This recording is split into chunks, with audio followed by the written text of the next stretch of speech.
നീ വേഗം റെഡി ആയിക്ക്, ഡോക്ടറെ കാണാൻ പോണ്ടേ. എങ്ങനെയുണ്ട്? ഇപ്പൊ കുഴപ്പമില്ല സർ.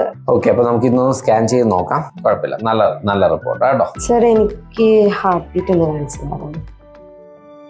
അയ്യോ, ഹാർട്ട് ബീറ്റ് ഏടാ. ഹാർട്ട് ബീറ്റിന്റെ ഒരു പ്രശ്നം എന്ന് പറഞ്ഞു കഴിഞ്ഞാല് നമ്മൾ ഈ ഒരു സമയത്ത് ഒരു ആദ്യത്തെ 3 മാസം വരെ നമ്മൾ ഹാർട്ട് ബീറ്റ് ചെയ്യണമെങ്കിൽ ഡോപ്ലർ ഇടണം. അത് അത്ര നല്ലതല്ല.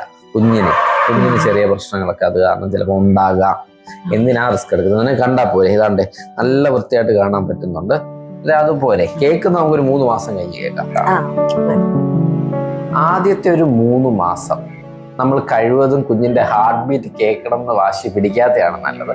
അതിന്റെ കാരണം എന്ന് പറഞ്ഞു കഴിഞ്ഞാൽ ആ സമയത്ത് ഹാർട്ട് ബീറ്റ് കേൾക്കണമെങ്കിൽ നമ്മൾ പൾസ് വേവ് ഡോപ്ലർ എന്ന് പറഞ്ഞ ഡോപ്ലർ വെച്ചിട്ടാണ് നമ്മൾ അത് കേൾക്കുന്നത്. ഡോപ്ലറിന്റെ ഒരു തെർമോജനിക് എഫക്റ്റ് നമ്മുടെ കുഞ്ഞിനുണ്ടാവും. അതായത് അവിടുത്തെ കോശങ്ങൾ ആ സമയം വളരെ ഫ്രജൈലാണ്, ഏറ്റവും കൂടുതൽ മൾട്ടിപ്ലിക്കേഷൻ ഒക്കെ നടക്കുന്ന ഒരു സമയം.